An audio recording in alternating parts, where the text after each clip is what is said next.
అనుకున్నట్లుగా ఇంట్లో వాతావరణం బీభత్సంగా లేదు. భోజనాల దగ్గర అంతా మామూలుగా ఉన్నారు. రవి, తాతయ్య, తల్లి కమల ఆ సంఘటనను మరిచిపోయినట్లున్నారు. మిగతా ముగ్గురు పెద్దవాళ్ళు, మగవాళ్ళు అసలేం జరగనట్లే ఉన్నారు. బెదిరిపోతూ ఎవరైనా ఏమైనా అంటే గొల్లున ఏడవాలి అనుకున్న మాధురి ఆ ప్రశాంత వాతావరణంలో స్థాయిపడి మామూలుగా మసలడానికి ప్రయత్నించింది. తల్లి కూడా మరి ఆ విషయాన్ని ప్రస్తావించలేదు. మరుసటి రోజు మాధురి కాలేజీకి తయారై వచ్చింది. ఈ మాటు తల్లి గుచ్చిగుచ్చి చూసింది. కూతురి ముస్తాబు ఎబ్బెట్టుగా లేదు. అందరితో పాటు టిఫిన్ తిని కాలేజీకి వెళుతూ తల్లికి చెప్పింది. ఆమె కూతురి రెక్క పట్టుకుని చాటుకు తీసుకువెళ్ళింది. నువ్వింకా చిన్న క్లాసులో ఉన్నావు. చక్కగా చదువుకో. మనసు లగ్నం చేసి పాఠాలు విను. ఈ ఇంటి గౌరవం మీ అందరి మీద ఆధారపడుంది. నువ్వు మా అభిష్టానికి విరుద్ధంగా వ్యవహరిస్తే నాన్నగారు ఏం చేస్తారో నీకు తెలుసు. జాగ్రత్త మాధురి. మాధురి మాట్లాడలేదు. తల్లికేసి ఒక్కసారి చూసి తల వంచుకుంది. ఇవన్నీ ఆకర్షణలు. వీటికి అర్థం లేదు. వాటికి గొప్ప అర్థాన్ని కలిగించి మనసు పాడు చేసుకోవడం బుద్ధిమంతుల లక్షణం కాదు. వర్షించని మేఘ గర్జన వల్ల మనకు లాభం లేదు. అమ్మా, నేనేం పాడు పని చేయలేదు. సరదాగా అలా స్నేహితులతో తిరిగి రావాలనుకున్నాను అంతే అంది మెల్లగా. కానీ అబద్ధం చెప్పి నీ మీద మాకున్న విశ్వాసాన్ని వమ్ము చేశావు. ఈ ఇంట్లో ఉన్న ప్రతి ఆడ మగపిల్లల మీద ఓ కన్ను వేసి ఉంచలేమమ్మా. మీకు కొంత స్వాతంత్రం ఇచ్చాం. ఆ స్వాతంత్రాన్ని దుర్వినియోగం చేసుకోకూడదు. ముందు ముందు ఇంకా ఎన్నో ఆకర్షణలు వస్తాయి. ప్రతిదానికి చలించే మనస్తత్వం పనికిరాదు. ఇంకొన్నాళ్ళు పోతే అంతా నవ్వుకుంటావు. మాధురి వెళ్ళిపోయింది. ఒక్క అబద్ధం చెబితే ఎంత రాద్ధాంతం చేస్తున్నారు. ఇక ప్రతిరోజు ప్రతి క్షణం తనను అనుమానిస్తూ ఉంటారన్నమాట. కాలేజీలో అడుగుపెట్టగానే స్నేహితుల బృందం చుట్టుముట్టింది. మాధురి, నిన్న రాలేదేం? మేమెంతో మిస్ చేశాం. చాలా సరదాగా గడిపాం. జంటలు జంటలుగా కూర్చుని కబుర్లు చెప్పుకుని ఎన్నో గేమ్స్ ఆడుకున్నాం. పాపం అనిల్ మాత్రం ఒంటరివాడైపోయాడు తెలుసా. అనిల్కు నువ్వంటే ఎంతో ప్రేమ. చీమ చిటుక్కుమన్నా నువ్వేమోనని నిరీక్షించాడు. పాపం అతన్ని పిచ్చివాణ్ణి చేసి ఇకపై ఆడించుకు. పాపం చుట్టుకుంటుంది. గుసగుసలాడారు అమ్మాయిలు. ఈ మాటలు వినడానికెంతో ఇంపుగా ఉన్నాయి. ఆమె హృదయం ఆనందంతో పొంగిపోయింది. కోపంతో మండిపోతున్న గుండెల మీద పన్నీటి జల్లులా ఉంది. తాతయ్య, అన్నయ్య, తల్లి చెప్పిన బుద్ధి మాటలు ఆ పన్నీటి ప్రవాహంలో మునిగిపోయినట్లుగా ఉంది. ఆ క్షణంలో ప్రేమకు సాటి మరొకటి లేదని గట్టిగా నమ్మింది మాధురి. క్లాసుకు వెళుతుంటే అనిల్ దూరం నుంచి చూశాడు. చిరునవ్వు నవ్వాడు. మాధురి పరవశించిపోయింది. తనకే ఆశ్చర్యం వేసింది. అతడు నవ్వడమేమిటి, తాను మతి పోగొట్టుకోవడమేమిటి? ఇది ఉట్టి ఆకర్షణ కాదు. ఇది నిజమైన ప్రేమ, అమర ప్రేమ అనుకుంది మాధురి. వీలు దొరికినప్పుడు అనిల్ పలకరించాడు. మీరు రాలేదు. నాకేం తోచలేదు. ఎందుకని రాలేదు? ఆత్రంగా అడిగాడు. వీలు కాలేదు అంది ముక్తసరిగా. వస్తానని మాటిచ్చారు అన్నాడు నేరారోపణ చేస్తున్నట్టు. అవును, రానందుకు క్షమించండి అంది. ఏదో చెప్పాలని, అతడితో మరి కొంతసేపు మాట్లాడాలని ఉన్నా వీలు లేకపోయింది. ఇద్దరూ విడిపోయారు. మాధురి ఆలోచిస్తోంది. ఇదే ఫారెన్ అయితేనా చక్కగా ఇద్దరూ కలిసి హాయిగా తిరిగేవారు. ఆంక్షలు విధించేవారుండరు. ఒకరిని విడిచి ఇంకొకరు ఉండేవారు కారు. ఆ మాట అనుకోవడం తడువు ఆమె చెక్కిళ్ళు సిగ్గుతో కెంపులయ్యాయి. మాధురి, అనిల్, అనిల్, మాధురి. ఆమె మస్తిష్కంలో ఆ రెండు పేర్లు పలుకుతున్నాయి. ఆ రెండు పేర్లు సుమధురంగా వినబడుతున్నాయి. ఆ రాత్రి మాధురి చదువుకుంటోంది. రవి, తల్లి ఇద్దరూ ఆమె దగ్గరకు వచ్చారు. టెస్టులు గట్రా లేవనుకుంటాను అన్నాడు రవి. లేవు అంది మాధురి. మళ్ళీ ఇద్దరూ వచ్చారు. తనను బ్రెయిన్ వాష్ చేసిగాని వదలరు. ఇదెక్కడ పేడా అనుకొని మనసులోనే వాపోయింది. మాధురి, నీకు చదువుకోవాలని లేదా అంది తల్లి. ఎందుకు లేదమ్మా, ఉంది ఆశ్చర్యంతో జవాబిచ్చింది. అయితే అన్నయ్యతో ఆ మాట ఎందుకన్నావు? ఏ మాట అంది చికాగ్గా.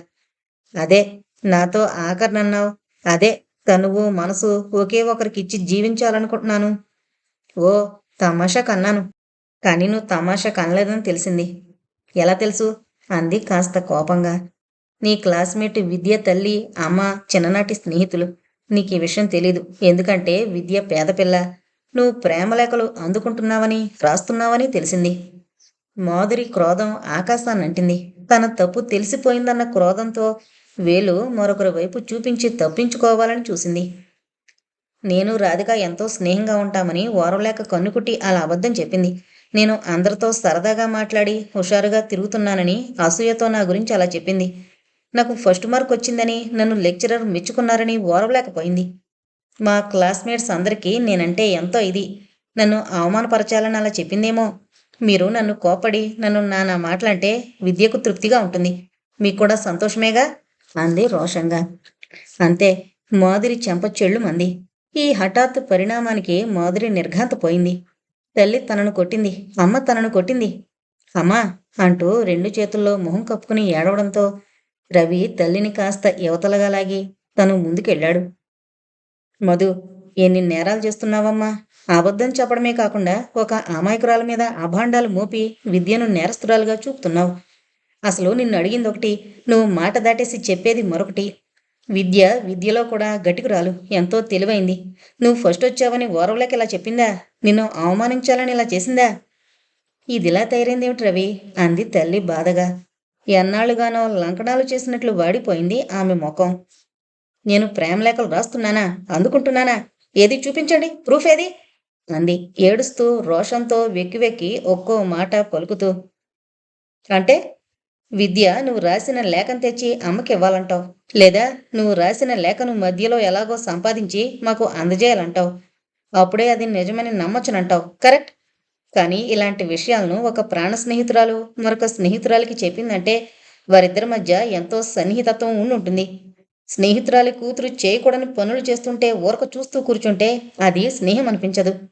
పిల్ల పెడమార్గం తొక్కితే సన్మార్గంలోకి నడిపింపజేయాలని తాపత్రయపడ్డం సహజం. ఆమె నెల రోజులుగా చెబుదామా వద్దా అని తనలో తాను ఘర్షణ పడి చివరికి చెప్పింది. సరే, ఏది ఇటు అమ్మవైపు తిరిగి సూటిగా అమ్మ కళ్ళల్లోకి చూసి అంతా ఒట్టిదే, ఒట్టి పుకారం చెప్పు. ఇప్పుడే సంతృప్తితో వెళ్ళిపోతాం అన్నాడు. మాధురి విసురుగా తలెత్తి అన్నకేసి చూసి హేళనగా అంది. మాట దాటేసి జాప్యం చేసి ఎలాగో ఒకలాగా తప్పించుకోవాలని చూసింది. తనకు టైం కావాలి. ఉత్తరాలంటూ గొడవ చేస్తున్నావు. నువ్వు ఏకంగా నీ ప్రియురాలతో తిరుగుతున్నావు. దాన్నేమంటారు? రవి బిగ్గరగా నవ్వాడు. యూ ఫూల్, నేనెక్కడా నువ్వెక్కడా? నువ్వు ఒకటేనా అన్నాడు. అతడి కళ్ళు వెటకారంతో చూస్తున్నాయి. అవును, నువ్వు ఒకటేనా? నువ్వు మగాడివి, ఏది చేసినా చెల్లుతుంది. నేను ఆడదాన్ని, గుమ్మం దాటడానికే చల్లదు అంది ఇంకాస్త వెటకారంగా. మై గాడ్ మధు, రాకాసవైపోయేమిటి? నేను నీలా 17 సంవత్సరాల కన్యను కాను. ఒకవేళ 17 సంవత్సరాల ప్రాయంలో ప్రేసిని వెంటేసుకుని షికార్లు కొట్టుంటే అమ్మ నన్ను దూలానికి వేలాడదీసి కొట్టేది. ఈనాడు నీ ఎదుట నుంచుని బుద్ధి మాటలు చెప్పేవాణ్ణి కాదు. నేను నీలా చిన్నపిల్లాన్ని కాను. నాకు 28 ఏళ్ళు. ఉద్యోగం చేస్తున్నాను. స్వతంత్రంగా జీవించగలను. నాకొక వ్యక్తిత్వం ఉంది. బాధ్యతాయుత జీవితం గడుపుతున్నాను. నేను ప్రియురాలతో తిరగల వయసిది, పెళ్ళాడే వయసిది. నీ కూడా పెళ్లి చేసుకోవాలంటే చెప్పు, తక్షణం ఎవరికొకరికి కట్టబెట్టేస్తాం అన్నాడు. తల్లి సహజ ఉత్సుకతతో ఏంట్రా ఈ ప్రేసి గొడవ? నేనొక చక్కని చుక్కను ప్రేమిస్తున్నానమ్మా. దాన్ని ఎత్తి చూపుతోంది. ఆగు, పక్కదారి తొక్కకూడదు. ఏంటి చేసుకుంటావా? నాన్నగారికి చెప్పనా? నేనేం చేసుకోను అంది కర్కసంగా. గుడ్. చదువుకుంటావా? అంది ఒత్తి పలుకుతూ. ఉత్తరాలు రాయడం అందుకోవడం మాంతావా? అంది. ఆ తర్వాత దొరికిపోయినందుకు నాలుక కరుచుకుని తల వంచుకుంది. ఆ మాటకు తల్లి కొడుకులు పరస్పరం చూసుకున్నారు. విద్యతో పోట్లాట పెట్టుకున్నామంటే జాగ్రత్త బెదిరించాడు. తను ఓడిపోయింది. గబాల్న మంచం మీద పడి తనివి తీరా ఏడ్చింది. ఇద్దరూ మౌనంగా ఉండిపోయారు. కొంతసేపటికి ఏడుపు ఉధృతం తగ్గింది. లేచి కూర్చుని ఇది చూడు అన్నాడు రవి. ఏంటోనని మాధురి ఇటు తిరిగింది. అమ్మా, ఇచ్చే పోదాం అన్నాడు. తల్లి బొడ్లో దోపుకున్న కాగితాన్ని తీసి మాధురి ముఖం మీద కొట్టినట్లు విసిరేసింది. రవి తల్లి భుజం చుట్టూ చేయి వేసి గబగబా నడిపించుకుంటూ ఆమెను తీసుకుని వెళ్ళిపోయాడు. మాధురి ఆ కాగితాన్ని తీసుకుని కంపిస్తోన్న చేతులతో తెరిచింది. ఆమె హృదయం వద్దలేనట్లుగా గుండెల మీద చేయి వేసుకుంది. అది తాను రాసిన ప్రేమలేఖ. అనిల్ అని సంబోధిస్తూ రాసిన లేఖ. దాన్ని 1000 ముక్కలుగా చించి పారేసింది. తలగళ్ళలో ముఖం దూర్చి ఏడవడం శబ్దం విన్న తల్లి కమల హృదయం భీతితో నిండింది. మెల్లగా వచ్చి కూతురి పక్కన కూర్చుని తల మీద చేయి వేసింది. ఆ స్పర్శలోని తీయదనాన్ని గుర్తించిన మాధురి చటుక్కున లేచి తల్లి భుజం మీద పడి భోరుని ఏడ్చింది. ఆమె కూతురి వీపు నిమురుతూ కూర్చుండిపోయింది. ఇక పర్వాలేదు. మాధురి ఇక ధైర్యం చేయలేదు. కమల మాధురి దగ్గర నుంచి తిన్నగా రవి దగ్గరికి వెళ్ళింది. ఈ ఇంట్లో తోటి కోడళ్ళు ఇద్దరున్నా వారికి లేని సమస్యలు తనకే ఉన్నట్లు తోచిందామెకు. పిల్లలు పెద్దవాళ్ళవుతున్న కొద్దీ సమస్యలు ఎక్కువైపోతున్నాయి. ఇంట్లోని మగవాళ్ళు ముగ్గురు రాజకీయాల్లో మునిగి తేలుతున్నారు. వారికి గృహ విషయాలు పట్టవు. ఇల్లు చక్కదిద్దుకోవడం తెలియని వీళ్ళు దేశం చక్కదిద్దుతారట. ఆమెకు నవ్వొచ్చింది. రవి హాల్లో కూర్చుని తన పజిల్ పూర్తి చేస్తున్నాడు. ఆమె వచ్చి కొడుకు దగ్గర కూర్చుంది.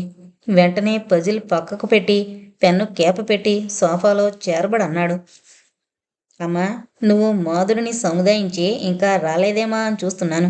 ఆ ప్రేయసి సంగతి ఏమిటా అని నీకు ఆతృతగా ఆందోళనగా ఉండొచ్చు.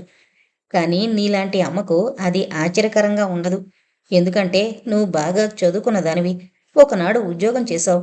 మధ్యతరగతి అంతకు కాస్త తక్కువ వారి కుటుంబ పరిస్థితులు నీకు చక్కగా తెలుసు. ఎందుకంటే ఒకనాడు మనం కూడా అదే స్థితిలో ఉండేవాళ్ళం. తాతయ్య అస్తమానం చెప్పేవారు నీ గురించి. నువ్వు ఎంత తెలివిగలదానివో, ఎంత త్వరగా కుటుంబ ఆర్థిక పరిస్థితులు ఆకలింపు చేసుకుని ఉద్యోగం చేసి ఆదుకున్నావో. కానీ అమ్మా, నువ్వు ప్రేమించి పెళ్లి చేసుకోలేదు. పెళ్ళాడి ప్రేమించావు. కానీ ప్రేమకు నిర్వచనం నీకు తెలుసు. ఆమె నవ్వింది. సరేలేరా, అసలు సంగతి చెప్పు. వస్తున్నా మరి. నా ప్రేయసి పేరు హిమబిందు. తాను మేస్టారి కూతురు. చక్కని బొమ్మ. బిఏ బీఈడీ చదివి ఎలిమెంటరీ స్కూల్లో పనిచేస్తోంది. నువ్వు ఎస్ అని నాన్న చేత ఓకే అనిపించి వెంటనే పెళ్లి జరిపించండి. లేదా లేదా రిజిస్టర్ పెళ్లి చేసుకుంటాం, అంతేగా అందామే పేలవంగా. అవును. ఒరే రవి, మీ అమ్మను అంత పైకి ఎత్తేశావు. కానీ కొన్ని విషయాల్లో స్త్రీని కిందనే ఉంచేసింది సంఘం. మీ నాన్న, పెదనాన్న, పినతండ్రులు మార్చి మార్చి ఎవరో ఒకరు మినిస్టర్ గిరిని వెలగబెడుతున్నారు. వీరిని ఒప్పించడం కష్టం. నేను నీ విషయం తెలిసి ప్రోత్సహించి నా ఇష్టాన్ని తెలియజేశానని తెలిస్తే ఆ మగవాళ్ళు ముగ్గురు అగ్గేపోతారు. కనుక ఈ విషయంలో నేను జోక్యం కలిగించుకోను. నీ ఇష్ట ప్రకారం చెయ్యి. మీ తాతగారి కోడలుగా 30 సంవత్సరాలు జీవించిన నేను వద్దు అన్నానంటే నన్ను నేను హీనపరుచుకున్నట్లే అవుతుంది. అమ్మా, నువ్వు చాలా మంచిదానివి. కానీ అందరి సమక్షంలో నేను నీ వ్యతిరేకనే. గాబరా పడకు. నా సహాయార్థం రాకు.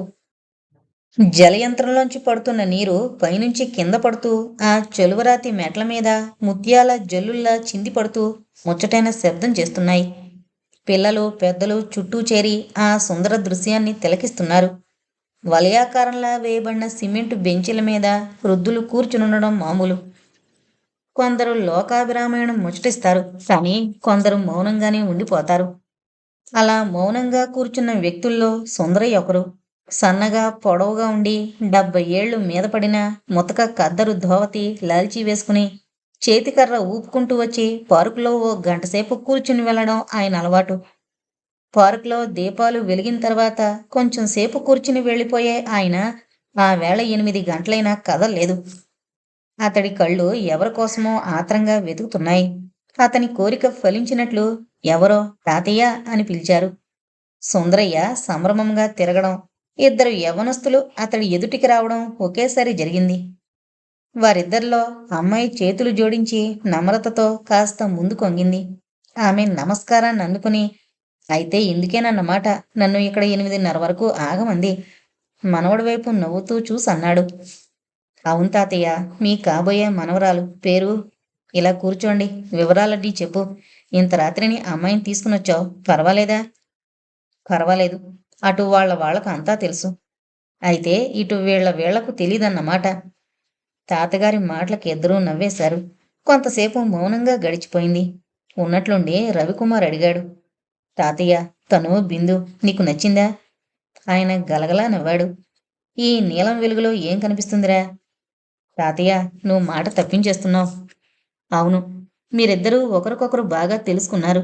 ఈ రాత్రివేళ వాళ్ళు నీతో పంపారంటే నిన్ను వాళ్ళు బాగా ఎరిగే ఉంటారు. నీ మీద మంచి విశ్వాసం, గురి నిలుపుకుని ఉంటారు. నీకు అమ్మాయి నచ్చింది. ఇంతవరకు వచ్చిన తర్వాత నువ్వు వెనక్కి వెళ్ళవు. ఎవరేమన్నా అమ్మాయి చేయి పట్టి తీరతావు. కనుక ఒకరికి నచ్చవలసిన అవసరమే లేదు. నీకు నచ్చింది చాలు. తాతయ్య, అందుకే నువ్వంటే నాకు చాలా ఇష్టం. సంతోషం. ఇక వెళ్ళిరండి. 8:30 కావస్తోంది. ఆ అమ్మాయిని భద్రంగా ఇంట్లో వదిలిరా. ఇంట్లో చెప్పమంటావా? ఆయన లేచి చేతికర్ర తీసుకున్నాడు. ఇంతవరకు నా వివరాలే మీరు అడగలేదు అందా అమ్మాయి నేరాన్ని ఆరోపిస్తున్న దానిలా.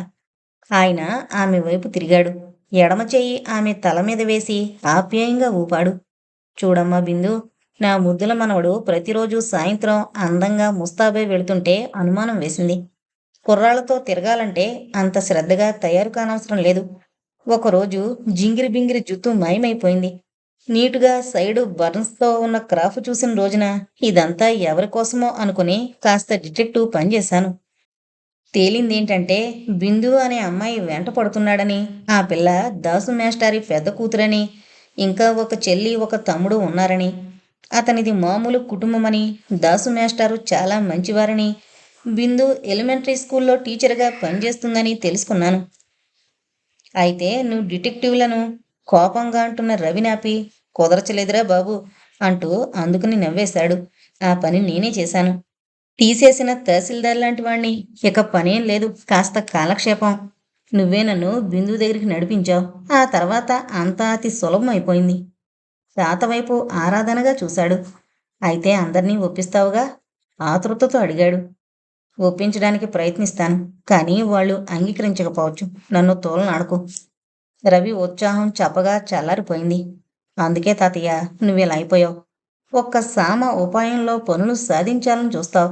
ఆ మిగతా మూడు డబ్బు కలిపావో ఇంకా ఆ గద్దె మీద ఉండేవాడివే సుమా. తలాడిస్తూ లాభం లేదు నువ్వు అన్నట్లు చూశాడు. నిజమేరా బాబు, ఒప్పుకుంటాను. కానీ అలాంటి గద్దె మీద కూర్చోలేను. ముళ్ళు ముళ్ళు గుచ్చుకుంటాయి, భరించలేను. ఇలాగే బాగుంది, మరి వెళ్ళిరండి. తాతయ్య సాగిపోయాడు. తల పైకెత్తి మెల్లగా అడుగులు వేసుకుంటూ వెళుతున్న ఆ వృద్ధుడి వైపు చూసి, పూరు తాతయ్య, ఉన్నత ఆశయాల శిఖరాలను అందుకున్న వాడిని గబాలన కిందకు తోసేయాలనుకున్నారు. అలా వీలు కాలేదు. ఈయన ఆ మంత్రి పదవికి రాజీనామా ఇచ్చేశాడు. నిశ్శబ్దంగా బాధపడుతుంటాడు. తాతయ్య కనుమరుగయ్యాడు. మరో దారి వెంట ఇద్దరూ నడిచి వెళుతున్నారు. ఈ రాత్రికి తాతగారు చెప్పేస్తారా? ఓ, తాతయ్య ఏదీ నాంచరు, టపీమని చెప్పేస్తారు. మన పెళ్లి విషయంలో జోగు చేసి లాభం లేదని తెలుసు. బిందు ఇల్లు చేరగానే, మేస్టారండి, మీ అమ్మాయిని భద్రంగా తీసుకొచ్చాను, నే వెళ్ళొస్తాను. ఈ రాత్రికి మా ఇంట్లో పెద్ద యుద్ధం జరుగుతుంది. దాని పర్యవసానం మీకు నాకు తెలుసు. కాబట్టి రిజిస్టర్ మ్యారేజీకి అంతా సిద్ధం చేయించండి. వచ్చే సోమవారం నాడు అయిపోవాలి. మేస్టారు మౌనంగా విన్నారు. రవి నమస్కరించి వెళ్ళిపోయాడు. ఆ రాత్రి భోజనానంతరం పెద తండ్రి సుబ్బయ్య, పినతండ్రి చలమయ్య, రవి తండ్రి సాంబయ్య ఆరుబయట కూర్చున్నారు. ఆడవాళ్ళింకా భోజనాలు చేస్తున్నారు. తండ్రి వారి మధ్యకొచ్చి కూర్చోవడంతో ముగ్గురు మౌనంగా ఆయన వైపు చూస్తుండిపోయారు. ఏదో మాట్లాడాల్సి ఉంటేనే గాని ఆయన అలా వచ్చి కూర్చోరు. కొడుకులతో ఆయన అసలు మాట్లాడరు. ఏదైనా అవసరమంటూ ఉంటే ఇలా వచ్చి కూర్చుంటారు. లేకపోతే భోజనానంతరం ముందర వైపు తోటలో కూర్చుని తమలపాకు నములుతూ ఆకాశాన్ని, నక్షత్రాలను, చెట్లను చూస్తూ 9-10 గంటల దాకా కూర్చుని ఆ తర్వాత లోపలికి వెళతారు. మనవళ్ళు, మనవరాళ్ళు, కోడళ్ళు ఎవరికి తోచినప్పుడు వాళ్ళొచ్చి పలకరించి వెళుతుంటారు.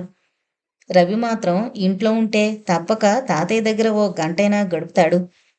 బిందు దగ్గర ప్రెజెంట్ పలికిన తర్వాత రాత్రుళ్ళు తాత దగ్గర కూర్చుని ముచ్చటించడం రవికి ఎంతో ఇష్టం. తండ్రి ఈ అలవాటు తప్పించాడంటే ఏదో విశేషం ఉన్నట్లే అనుకున్నారు ఆ ముగ్గురు కొడుకులు. పెద్ద కొడుకు ప్రారంభించాడు. ఏం నాన్నా, అంతా సవ్యంగా ఉంది కదా? ఏం కావాలి అని నోరు జారి కూడా అడగరు. ఓ మారడితే, మీ నుంచి నాకేం కావాలరా? నేను కోరింది మీరు ఇవ్వలేకపోయారు, నాకేం కావాలి అని ఎంతో బాధపడ్డారు. ఆయనకు డబ్బుకు లోటు లేదు, పలుకుబడికి అంతకన్నా లేదు. ఆయన పరివారం కాలంతో పాటు మారిపోయారు. అది వారి తప్పు కాదని వారంటారు. నీతి, రాజనీతి భిన్నమన్నారు. ఇంట్లో అందరూ అతన్ని ఒక సింహాసనం మీద కూర్చోబెట్టినట్లు చూసుకుంటారు. అదే అతడికిష్టం లేదు. దిగి రావాలని, అందరిలో మసలాలని, ప్రజల కష్టసుఖాల్ని గ్రహించి సహాయం చేయడానికి వారి మధ్య తిరగాలని అతడి ఆశ. కానీ వీళ్ళు అతన్ని బంధించి వేశారు. అలాని ఆంక్షలు విధించలేదు. కొడుకుల అసాధారణ ప్రవర్తన అతన్ని బంధించి వేసింది. అందుకే అలాంటి ప్రశ్న వేశాడు. ఇప్పటి వరకు బాగానే ఉంది. దాసు మేస్టారు తెలుసు కదా? అతడా? దేవరాయ నగర్లో స్కూల్ మేస్టారు. ఆ, అతడే. అలానే కంటే మన పిల్లల ఒకప్పటి లెక్కల మేస్టారంటే బాగుండేది. కొంత సన్నిహితత్వం స్ఫురించేది. చలం, నువ్వు అతడు బిఏ కలిసి చదువుకున్నట్లు గుర్తు. చలం వెంటనే అవునంటూ ఉత్సాహం చూపలేదు. అతడికి ఇద్దరు కూతుళ్ళు, ఒక కొడుకు. ఏం కష్టాల్లో ఉన్నాడా? ఎవరికైనా ఉద్యోగం కావాలా? పెద్ద కొడుకు తాపీగా అడిగాడు. అప్పటికి కష్టాల్లో ఉన్నవారిని ఆదుకోవడం అతి మామూలు విషయమైనట్లు, అది వారు చేస్తున్నట్లు. ముసలాయన బాధపడినా పైకి గంభీరంగానే ఉండిపోయాడు. లేదు, పెద్దమ్మాయి ట్రైనింగ్ అయ్యి ఎలిమెంటరీ స్కూల్లో పనిచేస్తోంది. మిగతా ఇద్దరు చదువుకుంటున్నారు. అప్పుడు రవి రంగంలోకి ప్రవేశించి కూర్చున్నాడు. మామగారు కొడుకుల దగ్గర కూర్చున్నాడని తెలిసి కోడళ్ళు గబగబా భోంచేసి వచ్చారు. ఆయన మనవడికేసి ఆప్యాయంగా చూశాడు. ఆ పిల్ల బుద్ధిమంతురాలని, చాలా అందంగా ఉంటుందని, ఉద్యోగం చేస్తుందని మన రవి ఇష్టపడ్డాడు. మీరంతా కలిసి ఆ శుభకార్యాన్ని. అతడి మాటలు పూర్తి కాలేదు. నాన్న అని ముగ్గురు విషం కక్కినట్లు అరిచారు. ఆ 3 జతల కళ్ళల్లోంచి నిప్పు కణాలు రాలుతున్నట్లుంది. ఆయన శాంతంగా అన్నారు. మీరు అంగీకరించరని నాకు తెలుసు, వాడికి తెలుసు. కానీ ఒకటి మీరు గుర్తించుకుంటే మంచిది. ఈ శుభకార్యం జరిగిస్తే మీ కొలుకుబడి హెచ్చుతుంది. అందరూ మీ గురించి గొప్పగా చెప్పుకుంటారు. ఓట్ల కోసం ఏవేవో అడ్డమైన పనులు చేశారు. రకరకాల ఉపాయాలతో గెలిచారు. ఆ ఓట్ల కోసమే ఒక మంచి కార్యం చేస్తే ఈ మారు సాంబయ్య మినిస్టర్ అవ్వడం ఖాయం. బాగా ఆలోచించుకోండి. ఏరా రవి, కథ చాలా దూరం నడిచినట్లుందే. అవును పెదనాన్న, త్వరగా పెళ్లి జరిపించండి. వాడి ధైర్యానికి ముగ్గురు విస్తుపోయారు. ఇదంతా తాతగారు నేర్పిన విద్య. కాకపోతే వీడికింత ధైర్యమా? ఆ మినిస్టర్ కూతుర్ని కోడలుగా చేసుకోవాలని అనుకుంటున్న రవి తల్లి పైకి అనేసింది. అదెలా కుదురుతుందండి? వాడికి సంబంధం కుదిరిపోయినట్లే. మీ అండ చూసుకుని ఇంత ధైర్యం చేశాడు. పెద తల్లి అంది. లేదమ్మా, నేను ఆ అమ్మాయిని ప్రేమిస్తున్నాను, అనుమతి ఇవ్వండి అని వీడు అడగలేదు. నా దగ్గరకు వచ్చింది ఇందాక.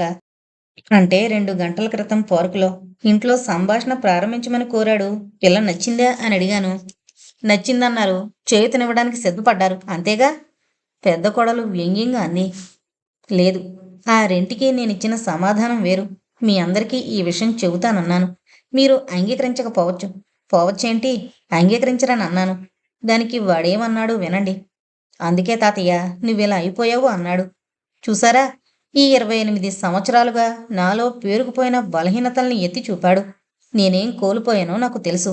కానీ వీడికి కూడా తెలిసిందంటే వాడిలోని లక్షణాలు నాకు హితవైనవే అని గ్రహించాను. ఈ నేళ్లకు నా రక్తంలోని ఒక్క అణువు వీడిలో ఉందని గ్రహించాను. మీ కొడుకు మీ ఇష్టం. ఆయన లేచి వెళ్ళిపోయారు. రవి తాతయ్య వైపు దిగ్భ్రాంతితో చూస్తుండిపోయాడు. ఆయన కనుమరుగవగానే అంతా ఒక్కసారి తమ నిరసనను ప్రకటించారు. రవిని అవి శరాఘాతాల్లా తాకాలని వారి అభిప్రాయం. కానీ రవి వాటన్నిటినీ వింటూ ఏమీ పట్టనట్లు ఊరుకున్నాడు. అవన్నీ మామూలు పదాలు. వాటికి అర్థం పర్థం లేదు. వంశ మర్యాద, ఐశ్వర్యం, పొలుకుబడి, హోదా, ఉన్నత పదవులు, ఎంఏ డిగ్రీలు, బంగారం, డబ్బు, సంపన్నులైన వియ్యంకులు. సిగ్గుచేటు బాబోయ్, ఎన్ని! రవి చిన్నపిల్లవాళ్ల వాటిని లెక్కబెట్టుకుంటున్నాడు. రవి అలా మౌనంగా వినడం ఆశాజనకంగా ఉంది. అరగంటకు అంతా ఆగారు. పెద్ద తండ్రి దగ్గర చేరికెక్కువ. బొజ్జగింపుగా అన్నాడు. రవి, చూడు బాబు, ఏదో తొందరపడుంటావు.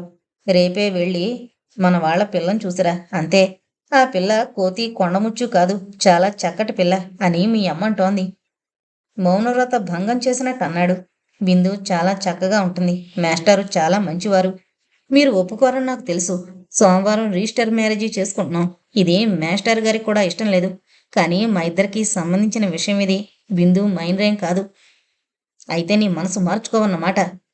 తండ్రి ఉగ్రుడయ్యాడు. రవి తండ్రి వంక ఒక క్షణం చూసి లేచి నుంచున్నాడు. నాన్న, పెదనాన్న, బాబాయ్, మీ ఆశయాలు, నమ్మకాలు, మీ మనసులు క్షణక్షణానికి మారుతుంటాయి. మాట తప్పడం మీకు అలవాటే గాని నాకు అలవాట్లేదు. నన్ను క్షమించండి. మీ ప్రభావానికి నేను లొంగిపోను. వాళ్ళు తేరుకునేసరికి రవి వెళ్ళిపోయాడు. ఎంత మాటన్నాడు! తమ ముగ్గురి సంతానం 14 మంది. ఆ 13 లేని తెగింపు, ధైర్యం వీడిలో ఉన్నాయి. ఆడవాళ్లు మెల్లగా జారుకున్నారు.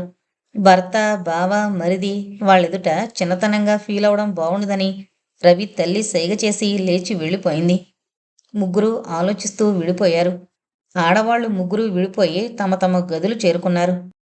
ఆ 6గురు గతాన్ని పునరావృతం చేసుకుంటూ అశాంతితో ఉన్నారు.